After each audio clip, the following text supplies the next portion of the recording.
ठीक आहे ना, चला ना, करा ना. नवाब मलिकांच्या अनुषंगानं भाजपकडून जे सातत्यानं प्रश्न उपस्थित केले जात आहेत, तुमचं यावर काय मत आहे? नवाब मलिकांच्या पाठीशी पक्ष आहे, आमदार म्हणून, सदस्य म्हणून तुम्ही सर्व मंडळी त्यांच्या पाठीशी आहात, की वेगळा जर निर्णय घेतला गेला तर तो तुम्हाला मान्य असेल?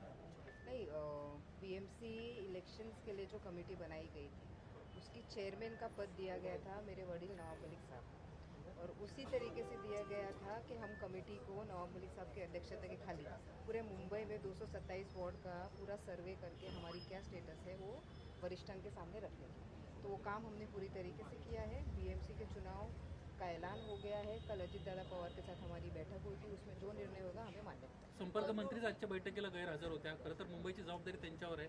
सातत्यानं तुम्ही बैठका घेताय, संपर्क मंत्र्यांची अनुपस्थिती दिसते आहे. जर उद्या बैठकी चर्चा करायची वेळ आली तर मग तुमच्याकडून कोण जाणार आहे? नवाब मलिक नसतील तर? संपर्क हे बघा, संपर्क मंत्री जे आमचे अदितीताई ते कॅबिनेट मंत्री आहे आणि 2-2, 3-3 तास मंत्रीसोबत विदाऊट एनी होमवर्क करून बसणं हे मला वाटतं ते योग्य नाही. आता आमचं होमवर्क झालं आहे. आता जेव्हा आम्ही होमवर्क घेऊन त्यांच्या पुढे अर्ध्या तासमध्ये आम्ही जे देऊ शकतो 3 तास त्यांच्या बसण्याची गरजच नाही. म्हणून आता आज आमचं होमवर्क झालं आहे पूर्ण कमिटी आणि काय होमवर्क झाला तुमचा? होमवर्क काय झालाय? घेण्याची वेळ जर आली नवाब मलिकांवर तर ते एक पाऊल मागे घेतील का?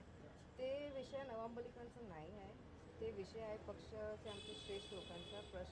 अजितदादा पवार असेल, प्रफुल्लभाई पटेल असेल आणि सुनील तटकरे साहेब, त्यांचा जे आदेश असेल ते कार्यकर्त्याचा, आम्ही कार्यकर्ता आहे जसं ते सांगणार तसं आम्ही. परंतु होमवर्क काय केला? मलिकांच्या मुली आहात, खरं तर नवाब मलिकांच्या नावाला विरोध होतोय, हे तुम्हाला राजकारण म्हणून चुकीचं वाटत नाही का? ज्या पद्धतीने त्यांच्यावर आरोप झाला, आरोप सिद्ध नाही झाला मॅडम, आणि जोपर्यंत आरोप सिद्ध होत नाही तोपर्यंत ते फक्त आरोपच राहतात. आणि संविधानानुसार तुम्हाला पण माहीत आहे, आपण आरोप करून ठेवू आणि ते सिद्ध नाही झाला, जेव्हा आरोपचा निर्णय निकाल येणार तेव्हा दूधचं दूध आणि पाणीचं पाणी नक्कीच. परंतु भाजप पुन्हा एकदा हिंदू आणि मुसलमान अशा पद्धतीचं जे राजकारण आहे ते या गोष्टीने करू इच्छित आहे का? तुम्हाला काय वाटतं त्याचं? नाही, मला असं दिसत नाही. काय असेल तर आपल्या पुढच्या वेळी आपल्याला दिसतं. ताई, विधानसभा लोकसभा महायुती एकत्र लढलेली बघायला मिळाली आणि आता महापालिका निवडणुकीसाठी हे सेपरेशन तुम्हाला योग्य वाटतं? आमच्या वरिष्ठांसोबत त्यांची बोलणी, जेव्हा त्यांची चर्चा होणार, वरिष्ठांचे जे आदेश असेल वरिष्ठांनी आम्हाला जे